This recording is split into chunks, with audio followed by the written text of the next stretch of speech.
Just do the thing. Just do it. Stop stopping.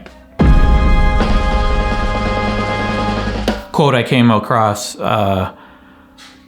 from Susan Sontag. It's probably from Brainy Quotes. What's the site? Brain Pickings. Brainy Quotes is a different site, not as good. Brain Pickings is an amazing site. Brainpickings.org, and it's basically articles, blog posts about.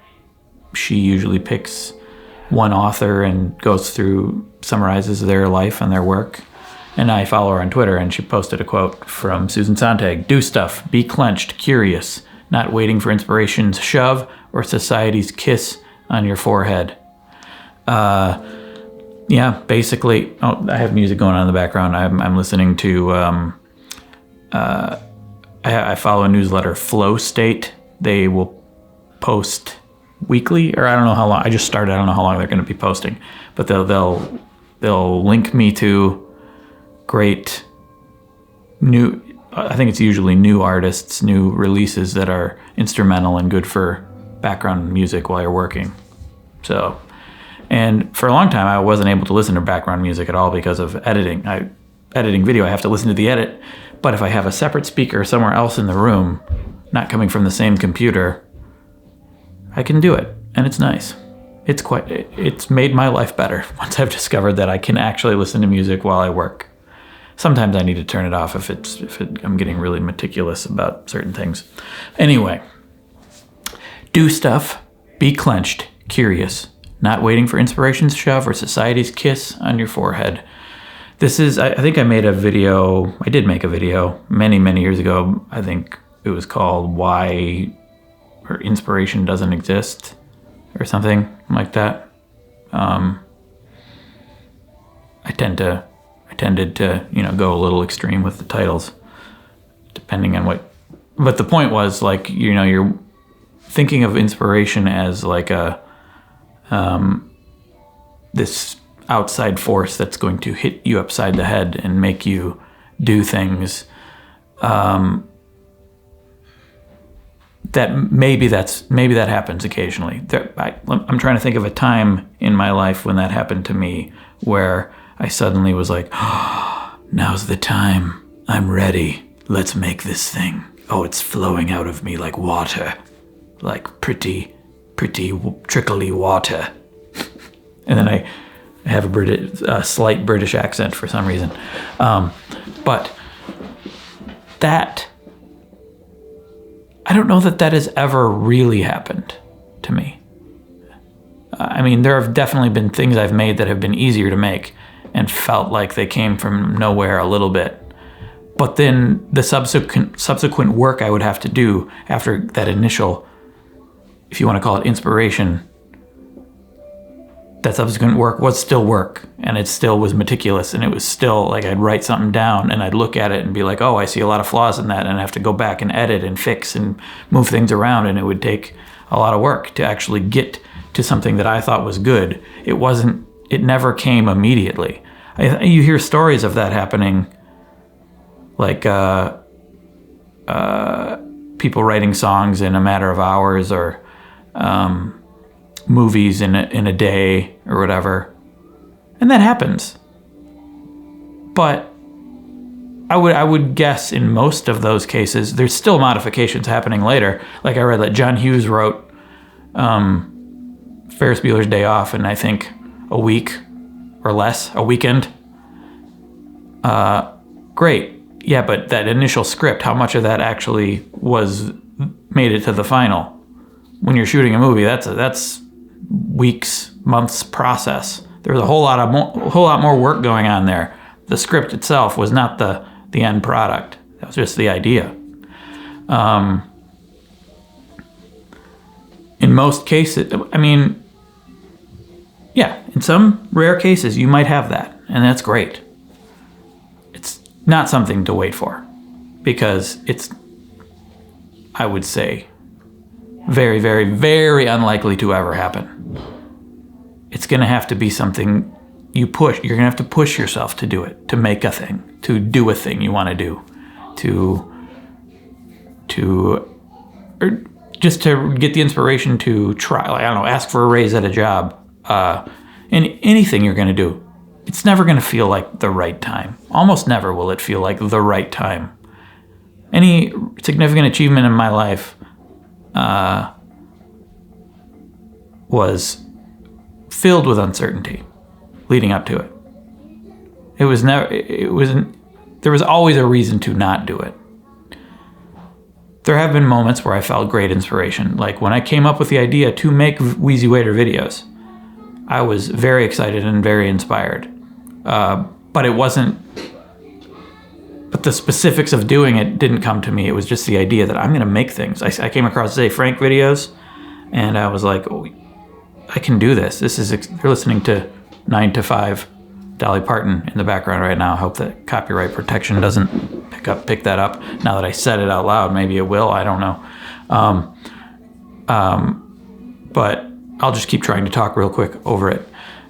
But the work of doing the Wheezy Waiter videos after the initial idea that I was going to do it still had to happen, and I still had to find the time and do all the specific things to make it happen that were hard, that didn't come easy. It wasn't like inspiration just flowed through me. I mean, the actual creative output, that was a little easy because I was excited. I was really excited to do this thing. But it still required choices. It wasn't like some outside muse dictating what happens to me, what I'm going to do. It was me. It was me deciding, me forcing myself to do the work. So basically, yes, whatever you do, don't wait for inspiration. If you are waiting I do that. I'm still doing that for a lot of things. And I have to check myself. But it's not going to happen. You just have to do the thing. Having a kid. We had a kid, and I realized like I'm never going to feel ready to have a kid, but I do want to have a kid at some point. Let's do it. And I didn't feel ready. I was like, what do we do? Maybe we shouldn't do this. Is in the back of my mind for almost anything significant I try to do. But do it anyway. Like when I agree to a large video project, or like if someone comes to me with a project, I'm like, well, I don't know that I'm ready to do that. That feeling is always there. It's always there. But sometimes you just have to be like, yep, no, we're just gonna do that. I'm just gonna say yes, and then I'm gonna figure it out. I mean, granted, you shouldn't say yes to everything. That can be a problem. It should definitely be things that you think that you will be glad that you did. But you're not going to feel ready, probably, when you say yes to these things, even the things you want to do. So, yeah, that quote really hit hard with me, because there are other things I want to do that I have been kind of avoiding because I feel tired. I feel like I don't have time. I feel like I have too many other things going on. And all those things are true. But I want to do things. So I just gotta do it. You're never gonna feel ready. The 10-minute rule, that 10-minute rule video I did that's kind of what it's about. It's getting over those initial hurdles that are keeping you from doing something. But even that I don't think is enough. I think 10-minute rule can be a good way to either just start and then momentum will keep you going and working longer than 10 minutes, or that wasn't necessarily my goal in doing that. It was just incrementally getting it done over 10-minute periods of time. But even that can get old. That's not going to work after a while, probably. Like you're going to be like, oh, another 10 minutes of this, and you might stop. 10 minutes will start to feel like a long time. So I don't know the answer other than you just have to accept it. Just have to accept that it's going to not feel great all the time, and just do it. You just have to do it. Just do it. I don't know that is enough, but that's the truth.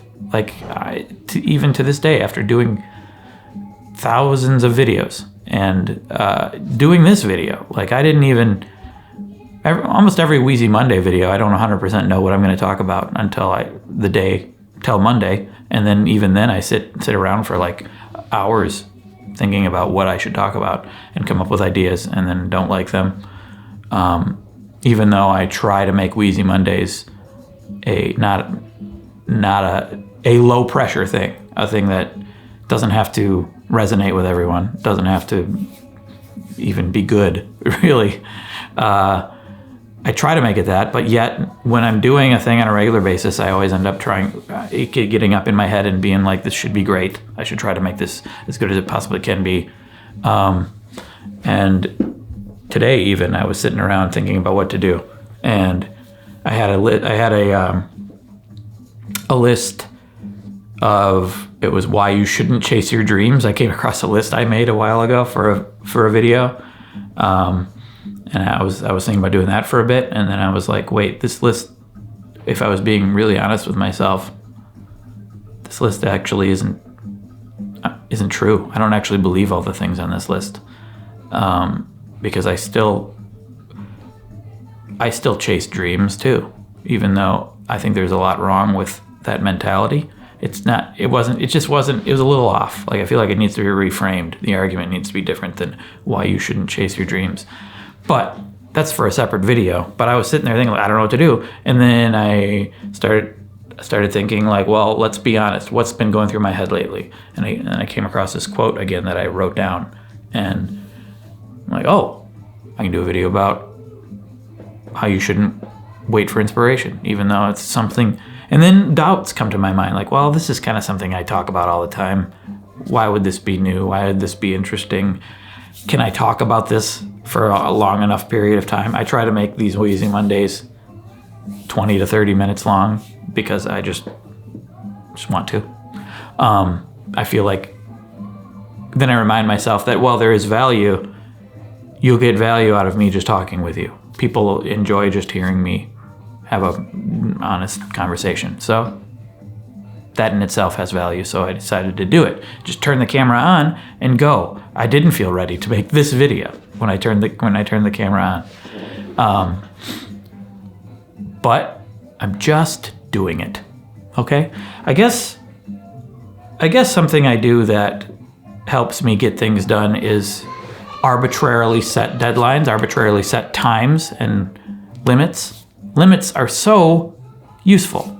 Like, because I have said, I'm going to make a video every Monday for this channel, I often miss Monday and I end up going Tuesday. There may have been a week or two where I didn't make one. I don't remember if there was.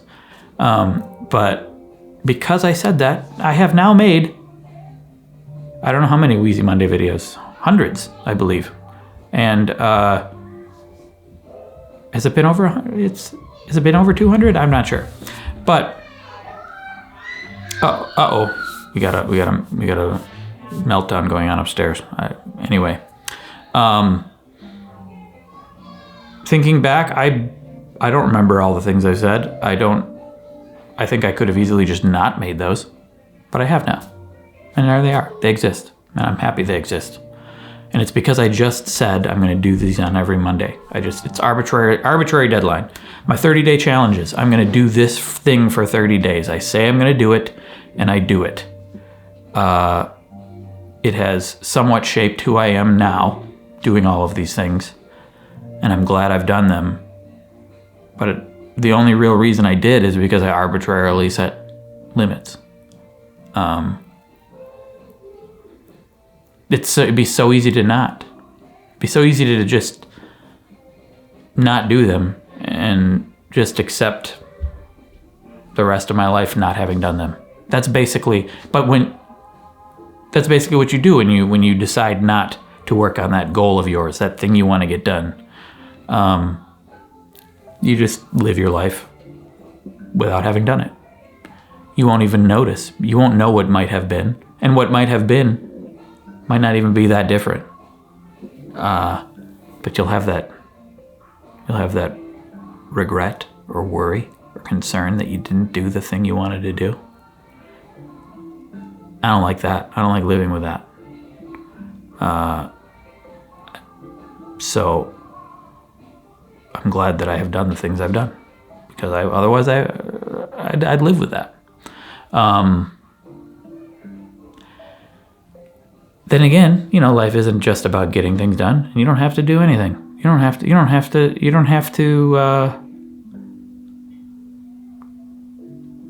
What am I trying to say here? Like, you don't have to get the things done that you want to get done. Like, your life is just as valid, having not created everything that you wanted to create, but you could. And the only way you're going to is just start. It's going to be hard. It's going to not be obvious. Most of the things that I've done that I love, that I'm proud of, didn't come easy. They didn't. It was meticulous, slow slog through details to get things done. It doesn't just present itself. And I think a lot of the great works of anything tend to be from meticulous people who have worked hard on every detail of the thing. There was no easy answer. There was no rules of thumb that you had to follow. I look at like David Fincher movies. I love David Fincher. And you watch a movie and it flows, looks effortless. But he's meticulous. He's notorious for being meticulous, for doing ridiculous multiple takes of things, being very demanding of people on set and demanding of himself, and reworking scripts and scenes as they're shooting and looking at every detail and constantly questioning everything throughout the entire process. It's not like, well, we wrote the perfect script, now we're going to shoot the perfect scene because we had the perfect storyboards. It's every step of the way. I watched the making of The Social Network, and he's arguing with Aaron Sorkin, the screenwriter, as they're doing rehearsals and like trying to modify lines, and then he's talking with the actors about what they're making split decisions about certain things they should be doing in the scene while they're shooting it. He gets multiple angles, multiple different types of moods of each take, so that when he's editing, he can go back and forth and constantly fix things. I think David Fincher is a good metaphor for how to get a great creation out of anything. It's just never stop questioning. Take nothing for granted. And the opening scene of Social Network is Jesse Eisenberg, Mark Zuckerberg, and his girlfriend breaking up with him, and they're in this loud bar, and they're talking. And I think it's like 10 pages of dialogue or something. It's a big dialogue scene right at the beginning of the movie. Apparently, they did it 100 times. They did 100 takes of it. 100. Plus rehearsals, I'm sure, before they actually were on set. So that's ridiculous. And it ended up great. But the point is, David Fincher's movies are so good, or I think they're so good. I don't know if everyone does, but because they're hard. He never stops questioning. It's not like, well, he's just a filmmaker. That's just his gift. So he's able to do that. He's got some muse that flowing through him that makes him make the movie. No. He just wants great movies to exist. So he works and works and works and works to make sure that happens.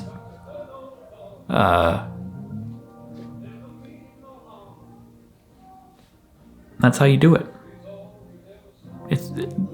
He's a guy who's he's made so many movies, but yet he still questions everything. So it's not like he has some secret sauce,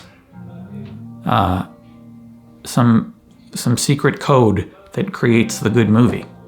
It's just a lot of work, a lot of research. You got to learn a lot of skills, have a lot of experience, But that's not a secret code.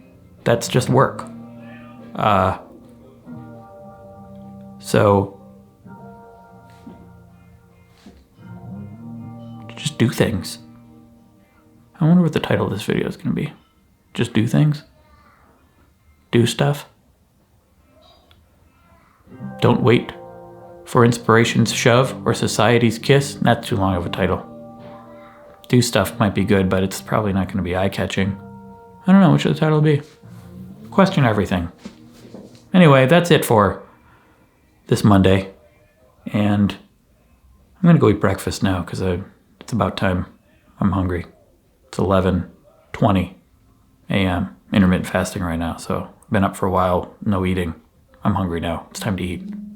Yeah, probably gonna have eggs, beans, like I do every morning, which you will see in an upcoming video about my daily routine on the main channel, Wheezy Waiter, which should be up very soon. I still got to put up the why do people like getting married video as well, or why do people like being married. Still waiting to sort out details about that with the sponsor, but that'll be up soon too. And thank you for watching. I hope you're doing great.